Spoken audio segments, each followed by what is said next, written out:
राइस्टार एक सुनसान रास्ते से दूसरे गांव के लिए जा रहा था। अचानक से उसके सामने एक ट्रक आ जाती है कि राइस्टार अपनी बाइक दाएं की ओर मुड़ा लेता है। उसकी तेज स्पीड होने की वजह से उसका संतुलन बिगड़ जाता है। वो पेड़ से बचते बचाते वो गलती से एक गांव में घुस जाता है। तभी 7 बज जाते हैं। धीरे धीरे अंधेरा हो रहा था, पर उस गांव में घंटी की आवाज गूंजने लगती है। अलग अलग आवाजें आने लगती हैं। थोड़ी देर में वहां अफरा तफरी मच जाती है। लोग इधर उधर भाग रहे थे। दरअसल लोग अपने अपने घर में जा रहे थे। सभी के हाथ पैर कांप रहे थे। लोगों के चेहरे पर अलग ही चिंता थी। फिर राइस्टार गांव में और घुसता जाता है। राइस्टार कुछ पल के लिए सोच में पड़ गया। सभी लोग कहाँ गए कि सामने से लाल शर्ट पहना हुआ एक आदमी बड़ी तेजी से भागते हुए राइस्टार के पास आता है और हांफते हुए कहता है, अरे भाई, इधर क्या कर रहे हो? 7:30 बजने ही वाले हैं। 5 मिनट रह गए बस। तुम शहर से आए हो लगते हो। चलो चलो मेरे घर में जल्दी, वरना वो आ जाएगी। आओ मेरे पीछे। फिर राइस्टार बिना सवाल जवाब किए उस आदमी के पीछे जाने लगता है। राइस्टार उसके सामने रुककर सवाल पूछता है,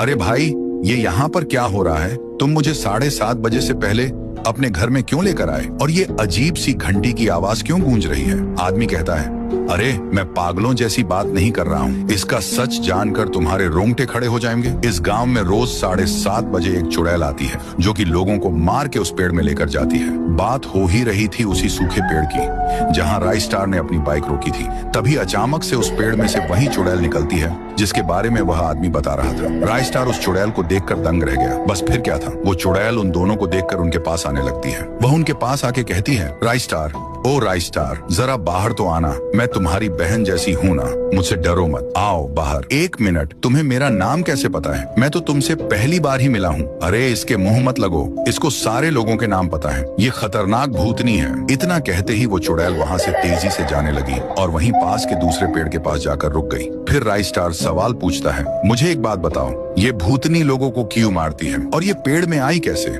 इस चुड़ैल में बहुत गुस्सा था। ये कब से होने लगा? फिर आदमी बोलता है, बताना तो नहीं चाहिए, पर तुम अच्छे और नेक इंसान लगते हो करके मैं तुम्हें बता रहा हूँ। ये 10 साल पुरानी कहानी है। इस गांव में रहते थे गुड़िया और उसके पप्पा। उन्होंने गांव के सरपंच से पैसे लिए थे। बस इतना क्या था, सरपंच ने गुड़िया के पप्पा को उसी सूखे पेड़ पर उल्टा टांगा और गुड़िया के सामने बड़ी सी चाकू से पहले उसके पैर की चमड़ी उधेड़ दी। उसके बाद अंत में उसका सिर ही धड़ से अलग कर दिया। फिर उस क्रूर सरपंच ने गुड़िया को भी नहीं बख्शा। उसको कर्जदार की बेटी बोलकर गांव से धक्के मारा कर निकाल दिया गया और उसने भी ब्रिज से कूदकर अपनी जान ले ली। उसके बाद उसकी आत्मा उसमें से निकलकर उसी सूखे पेड़ में गई जहां पर उसके पप्पा को टांग कर मारा गया था। उसके बाद क्या था, वो एक लड़की के बदन में घुसकर वो अपनी साइकिल में बैठकर उस सरपंच को पूरे गांव में घसीटते हुए सूखे पेड़ में लेकर चली गई। उस पेड़ में सरपंच के हाथ, पैर, सिर, पेट सब उगाए थे।